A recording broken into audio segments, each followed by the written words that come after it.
Blackie Family of the Haunted Manor by Nanny Linda. "Those pesky rats," shouted Farmer Stubbles. "They've been eating all of my corn, infesting all the straw in the animal barns, sacks all nibbled and torn. I know where they are coming from. I watch them every day, scuttling down from the old manor house through the fields of hay. I need to call the exterminator," he said to his young son Neil. "The sooner he can sort it out, the better I will feel." Perched upon a dog rose hedge sat Pa Blackie and his sons, Jimmy and Jack. They all looked at each other and Pa said, "Come on, lads, we had better get back." They raced for home to tell their family what they had just heard and seen, that the exterminator would be coming soon, so they needed to do a spring clean. The Blackie family lived in Knightley Manor, down in the ancient pipes and drains, and they used the cellar frequently to store all their food and grains. There was Ma and Pa Blackie and their children, Holly, Polly, Dolly, Jimmy and Jack, and Auntie Em and Uncle Al, Pa's brother, who had Rip, Brandy, Lulu, Gordy and Mac. They all lived in harmony together, sharing the work and the food, and life was easy and simple. In fact, everything was so very good. Pa called a family meeting to inform all of his great concern. "We must make a huge effort to spring clean the house so the exterminator doesn't return."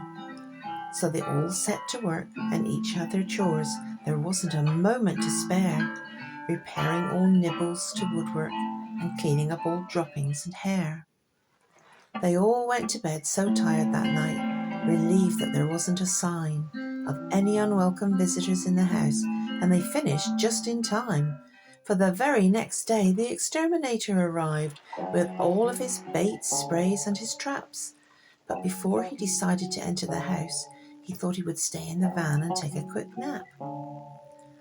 Around that time, Holly, Polly and Dolly climbed up through the inside wall, and they ran into the dining room, travelling along the 10-metre-long entrance hall. They climbed up the wooden carved table leg, laughing as they scampered along, and then slid in under the white dust sheet, singing the rat catcher song. It was then that they decided to practice their balancing act, so Holly and Polly sat on Dolly's head, when just at that very precise moment up to the window, the exterminator poked his head. He saw a ghostly apparition, a white sheet arising into the air. Then as the girls tumbled into a heap giggling, it floated gracefully onto the chair. Then they heard a human voice shrieking, so all three took off at a fast run. With the white dust sheet floating across the floor, they were having such brilliant fun. The exterminator jumped back in shock and horror and tripped on his baited trap. He dropped his bottle of poison, which leaked onto his lap. It started to burn like crazy, so to his van he made a mad dash to get a bottle of water to give everything a wash and a splash. The girls were now running back to the drains down inside the cavity wall to let the others know that the exterminator had taken a painful fall. They laughed and jumped around as they described to the family their adventurous ghostly tale. Ma Blackie said, "You should be more careful, girls. We don't want our plan to fail." The front door creaked open and the Blackies all froze as the exterminator walked heavily across the floor. Then Pa Blackie shouted, "Battle stations! Looks like we are at war." The exterminator was wandering around, peeking slowly through each door, lifting up the dust sheets and shaking them, just to be sure. He tiptoed into the dining room, and then as he looked up, he came face to face with Pa Blackie, who was watching him from the mantel over the enormous fireplace.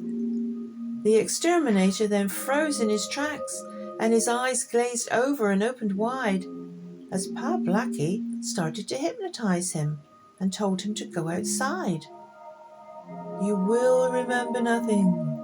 You will remember nothing. There are no rats in here.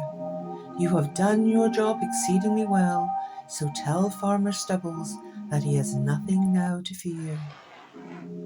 The exterminator, still in a trance, packed up his gear and drove down to the farm. "All sorted," he told Farmer Stubbles. "No more need for alarm." He then went on to the Nag's Head pub, as he felt he needed a drink. And while he sat with his pint of beer, he really tried hard to think. But all that came into his mind was, "There are no rats in here. There are no rats, there are no rats. Now go away, do you hear?"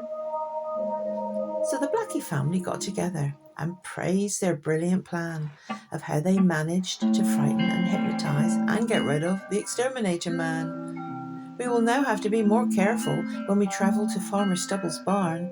Only forage for food at night, leave no trace of our visit so as not to raise the alarm." So, from that memorable day forwards, and it should come as no surprise, Knightley Manor was always known as haunted, especially in the exterminator's eyes.